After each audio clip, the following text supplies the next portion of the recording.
Yeah, and before we get into the second game, I do want to shout out HeroesHype, which is the channel that is hosting us right now. Please do follow the Twitch stream. Follow us on Twitter at HeroesHype. You can find the links inside the chat. They are posting through. And we also have a Patreon that you can support us on. If you're interested in playing in the Open Division, please add the Discord as well. That is where you sign up. That is where all the announcements go out. It's very important to get that information for yourself and your team so you can compete next season. This is the playoffs right now, so we're going to have a little bit of break after that. But yeah, definitely follow us on all our social. It's really important for any updates, information, and all the cool events we do. Yeah, and even then, the support to the channel, I mean, any sort of, subs or donations, that goes right back into the community. We use all the funds to support this. I mean, to support the amateur scene, to make sure that events, happen at, I know that there was a meetup at Heroes of the Dorm. I know that there was a meetup at Western Clash. I'm going to assume there'll be one for BlizzCon. So it's, all that kind of stuff, all the support, it really is phenomenal. So if you do sub, you do donate, it does go right back into the community. And we just want to thank you for that support. But let's go ahead. Game number 2, we are going to be getting into Infernal Shrines here. And I don't know about you, I think this is a great map to be taking a team that you just beat on a macro-based rotational game. Definitely. I believe this was... No, this is going to be Reborne's pick. At first pick, first band's going to go over to PSISTORM. Interesting. Never mind. I thought this would have been their pick. I think what this is Tomb can also be a very brawly map. True. Yeah. True. I think this is Reborn saying PSISTORM is an excellent team on the macro strategies. They're still an excellent team for the team fight type compositions, but we want to take them to a brawl. Brawling against a superior team is one of the best ways to knock them off their standing. It's still extremely hard to take them down, but it is one of the easier ways to upset them, because if you know right away you can't beat them point for point on a macro-based game, fighting them is your best option. Your raw mechanical skill to try and trump their raw intellect is kind of what you have to go with. And we get a first pick Deckard here once again. And I said it. I mean, Deckard works great on, to be honest, any map. But I think Infernal Shrines, Tomb of Spider Queen, those are great maps for him. I keep saying rotational factors, but that's part of it. But we will be getting a first pick white main with a Tychus here. And that's pretty early for a Tychus, to be honest. Usually we see them way later in the draft on Infernal Shrines. Do you think there's maybe a prioritization to take it away from PSISTORM on this map? Or is this just something that they really want early and they want to make sure that they have it on the side of Reborn? I think Reborn knows that PSISTORM is going to kind of lean into their double tank meta, maybe a little bit of a beefier backline. Okay. And they want the Tychus for that quick health meltdown. Unfortunately, though, it's going to be Johanna who is picked up, and the 2-second blind is extremely detrimental to his minigun. Just negating, like, basically neutering Tychus for 2 seconds. That's a long time. And you said it right then, but then they picked Johanna, and I was like, well, there goes the shredding, tanks like Cheddar right there. It's not going to be happening, at least for that 2 seconds, that blind. And even then, Tychus doesn't have the biggest health pools, so might be able to collapse on them, as this will be a Tassadar ban. The draft looking fairly not repetitive, but kind of familiar from that last draft, as they do still hold 2 slots here. They're going to need something to clear the shrines. I don't know. Garrosh, no, that makes sense. These bans speak volumes. This is PSISTORM Gaming say, we did our research. We watched all of Reborn's games. We know what you like to play and how you like to play. Taking away those tanks both times now, taking away the Sergeant Hammer, which I'm assuming I can't say I know every single character that Reborn plays. I want to assume still it is a targeted ban towards their team. Meanwhile, Reborn focusing on the heroes that PSISTORM has already shown. We are going to see the Hanzo Nitsi, though. Maybe going to look for a little bit more of a wombo, the Dragon's Arrow into a mosh pit. I wouldn't say perplexed, but I'm not sure about Reborn's draft at this point. They still need a solo laner, but either way, let's move over to PSISTORM's draft. They need something to clear the shrines quickly. Something like a Gul'dan, Kael'thas, Jaina, maybe even, dare I say, Kel'Thuzad, but it's going to be that Raynor. Do they maybe pick up a Phoenix with that? No. Okay. I like this. Yeah, so do I. Greymane actually able to poke in with his explosive cast. Raynor actually being one of the better heroes to play against ETC because of how quick his shotgun reacts to the slide. He's going to have his pretty much his own self peel. It is definitely a little bit slower paced with the auto attacks for Greymane, Raynor, and Sonya, but still a ton of damage available. And then we're going to see the global for the side of Reborne. Huh. I was actually sitting here, I was thinking, like, the other thing, too, is they've got some great just burn and dive potential. I mean, Sonya dives in, Greymane can follow up, Raynor's got long range from the backline, Decker goes ahead and gets a slow, that's some extra damage coming out from Raynor, Johanna goes and gets a slow as well. I mean, it's a lot of really good tools here, but the Dahaka, I was actually thinking maybe, I was like, do they maybe lean into like a Malthael? They go that last rites, try and get some blow up and just kind of pick them apart one by one. But no, they go for that global aspect, looking for those flanks and maybe just trying to find a way into that Deckard Kane. That was something that they struggled with in the last game, was just getting onto Elhay. That was just not something that they are able to do. Yeah, and we haven't talked about it that much, but the Whitemane pickup. Yes. You're looking at a Sonya Greymane who can very quickly hop onto your backline. She is deceptively tanky, but at the same time, if she's not able to get her heals off for any reason, she is going to fall very quickly. The real question is, are we going to see a Stay a While and Listen or a Lore NATO? Oh man, I like the idea of the stay a while and listen because I think it offers something into the potential for a mosh pit. Maybe it's the interrupt for that. I'm not sure. But let's go ahead and find out here. Down one game in this best of 3 series, Reborne on the left-hand side. Mist is going to be on the Hanzo.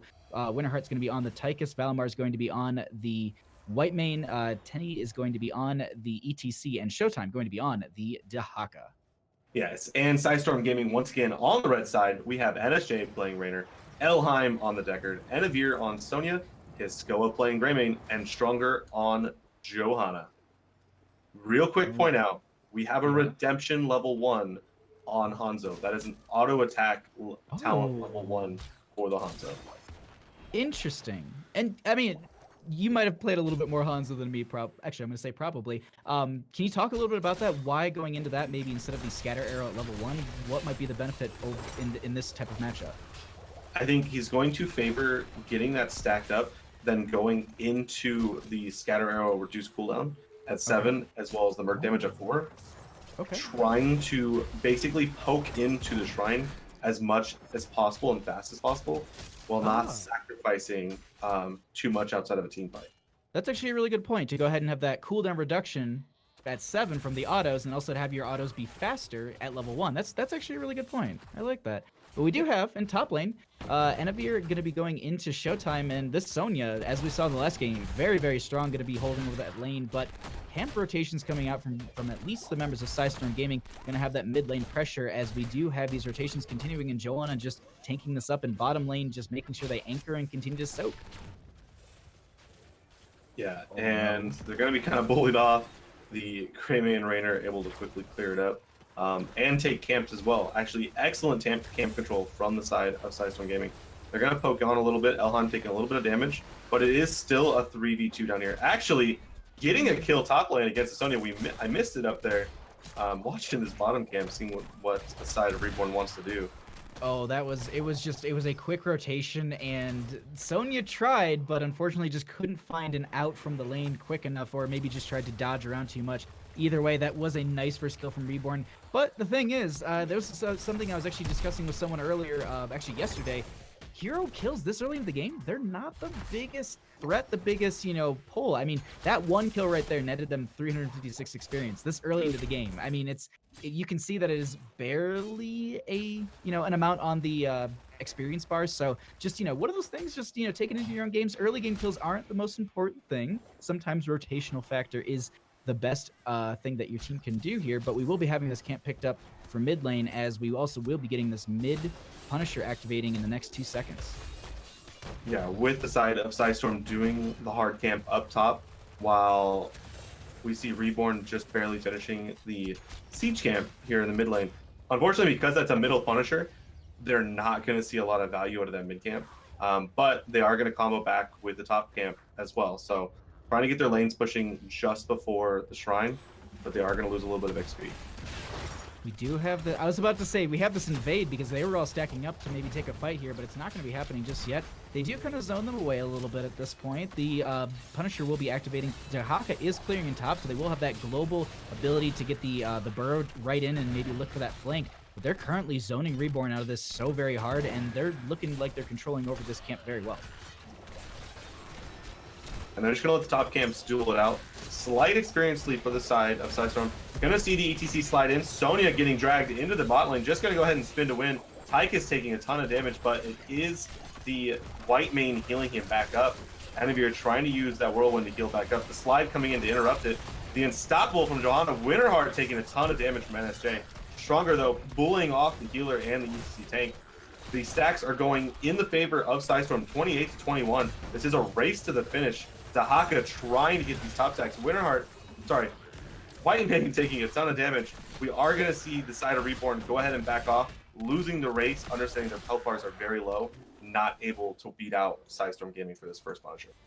And now, first Punisher's they're not the strongest thing in the world. Frozen Punisher, yes, does have a lot of value here. You may be able to, capitalize on someone who might get rooted in a bad spot. But at this point, they're just looking to open up this gate. Actually, no, they start to step in as we are going to be having Joanna looking for a little bit more. Overall, they're just going to back off stronger than the rest of the team. The rest of the team will be stepping in with stronger, but they will burn down this gate. They're not going to get it much more than that. But still, start to, grow that experience gap that we did see in that level 1 and. PSISTORM Gaming, they've got strong rotations, they've got strong map control. I really don't know what Reborne can do to start adjusting in this. Maybe they should play a little bit more aggressive. Maybe look for some invades on some of these camps. I'm not sure. I really like the Emerald pickup from Deckard to combat the massive AoE healing from the side of White Main. So it's going to be a really good pickup level 7. Also, we do see life funnel builds from the side of Sonya. A little unusual, more difficult to see either the poison spear or that other talent whose name escapes me. Battlecry, I do believe it is for the healing. But I'm wondering if just the life funnel and just all of that is just to make sure that they don't get locked down by anything. No tongue drags. They don't really have a whole lot of lockdown on the side of on the side of Reborne. Maybe it's just comfortable with that build and they just feel like it's the most optimized for their map play. Who knows? But rotation's coming right back out. They're looking for 10s for both teams, but about a half a level difference between the two. And Sonya once again still holding over this top lane into the Dahaka. Yeah, and interestingly enough, we did not see the scatter the minion damage from Hanzo at 4. Actually went for the explosive arrow. Tenny actually, I'm 100% sure if he was invisible right there. I think he was showing. Didn't see the little eyeball above his head. Ooh, but we have Showtime actually in top lane trying to get the drag onto Envir, but it's not going to be working out as the Greymane will be up there too, denying them that. They're just like, the moment they got that tongue drag, they were like, oh no, there's a Greymane up here too, doing some damage. And his Kona just making sure that they don't lose their Sun at this point, but 9.5 to 9 a little bit more, as we are going to be having the next Punisher in the bottom lane popping up fairly soon, and they're trying to prep this lane in favor for Reborne. Yeah, Reborne wants to take their level 10s ASAP. They're going to go ahead and start beating on this tower. We are going to see the Johanna and the Greymane start working their way down here. NSJ putting the damage onto the ETC. They're going to go ahead and walk away. Good scatter arrow to make sure no one's being flanked on top, but they are going to lose this experience in the mid lane. Losing those few minions, delaying the level 10. Reborne is unfortunately falling a little bit behind on XP. They should be able to capitalize on this before the next Punisher activates, because they do have 30 seconds to get a sliver of experience. They'll continue to poke out here. And something just to really quickly note for some of the members in chat, if they are curious, we currently have Dash is sitting at 19 out of the 25 stacks necessary. Tissue regeneration on the Dahaka is 7 out of 10. We have 7 out of the 12 redemption for the Hanzo, and we still don't have a Subdue questing talent finished. I don't think I've ever casted Subdue on Joanna being finished. Like, I don't think I've ever seen someone get I think it's all 4 members hit by it. Yeah, hitting 4 members. Like, that's such a hard talent to get. Yeah, definitely one of the harder things in this game to be able to pull off. Johanna actually being poked down just a little bit. Gonna go ahead and pop it. Gonna get the mosh pit solo onto Envir. The Lord Nado coming in to interrupt. Tenny taking a ton of damage. The drag onto the Rainer. ETC falling out slow. The Scarlet Aegis coming in to lay the damage. Rainer's going to fall. Winterheart in the background taking a ton of damage. Gonna fall to Hiskoa.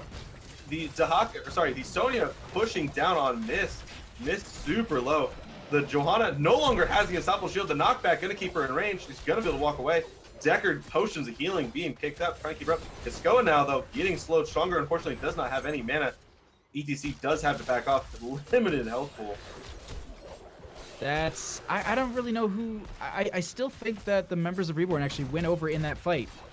I think they really have some advantage here as they're going to be stepping up once again. They need to be able to get something else on this as they currently have every member back up. Tychus is working their way back in, and so is Rainer at this point. The Lornado will be coming out once again. Valmar in a bit of a bad spot, will be blown up at the start of this, and that is going to be ETC all alone. No healing. Missed very low on mana as well, needing to back out of here. Not able to do too much poking, as that also will be the tongue drag going out onto the Grey Mane. Get out of there, and that is going to be Winterheart getting killed once again. Not able to get that damage out as there is the Banshee getting a lot of heckle onto Mist, but that will be another Punisher in favor for the members of PSISTORM Gaming.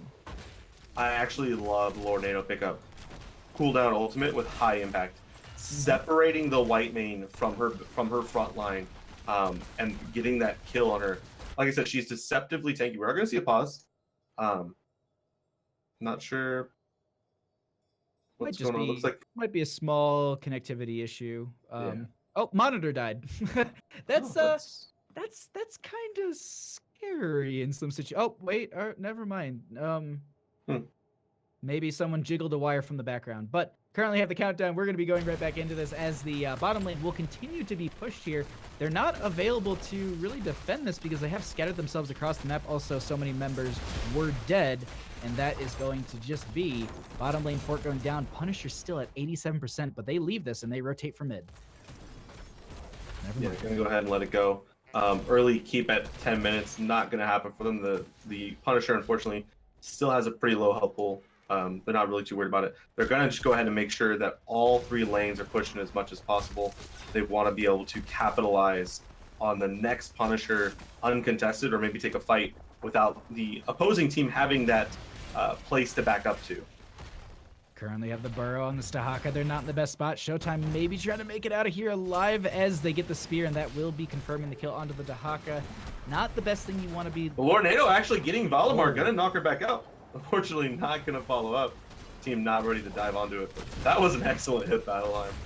I was just like, well, that's over. I started looking around the minimap. I was just like, who's doing what? And then, yeah, Lornado coming out. That's a little terrifying. Just kind of out of nowhere. There's a big old bookstorm, but they will confirm the third fort during this Punisher push, or it has ended, but they confirmed 3 forts during this last minute and a half or so. They want to maybe even aggress into this top lane, thinking they can weaken this up if the next Punisher is up here. Yeah, I guess you could call it a good read by Elheim. Yeah. Because it's Deckard Kane, yes. Yeah. Enemy are actually taking a ton of damage. The Lornado going to go ahead and disengage. Actually, Tenny taking a ton of damage. The Greymane going in, sweeping up the kill.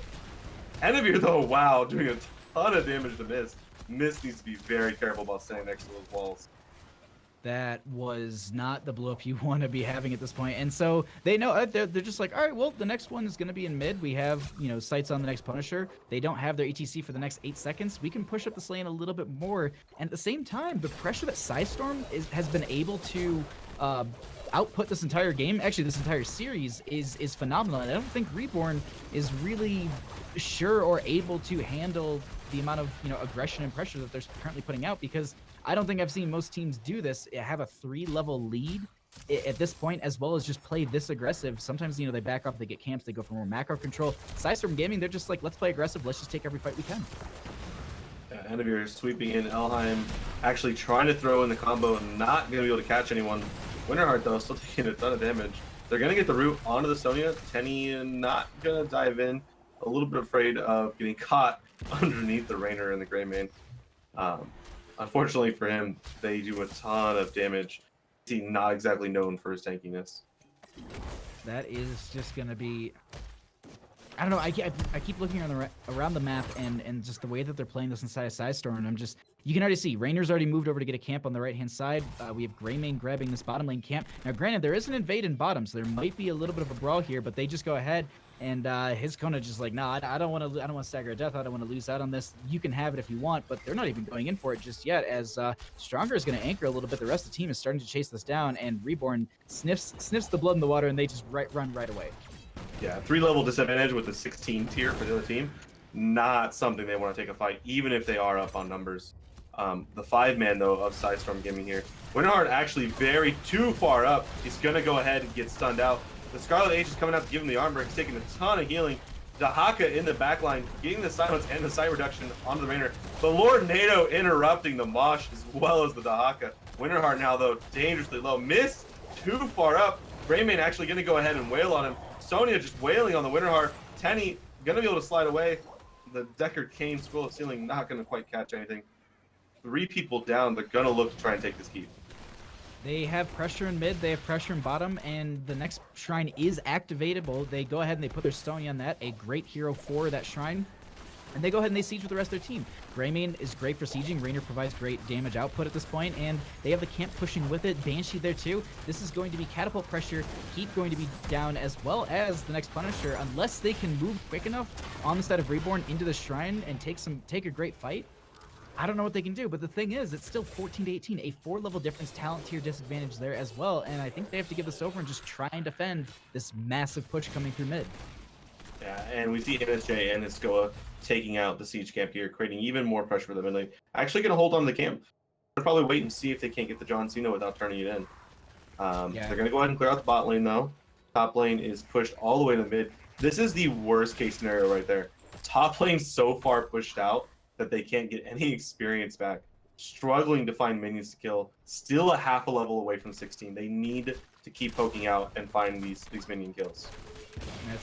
At this point, they're just like, I think they know that on the side of PSISTORM, they're just like, all right, we'll just step up because they are playing very, very, they're playing safe. You can already see they've rotated away towards keeps, or at least areas they know that are at least safe. They have some pressure from the structures around them, but that is going to be the Commandeer Odin coming down as well. The Punisher jumps forward. They're going to be getting a lot of damage out at this time. The root goes down onto the ETC. The Lord NATO will separate them from the team. No follow-up damage as the rest of the team from PSISTORM is looking towards the core. The Hanzo will be falling in the bottom to the Greymane, and they start to push onto this core.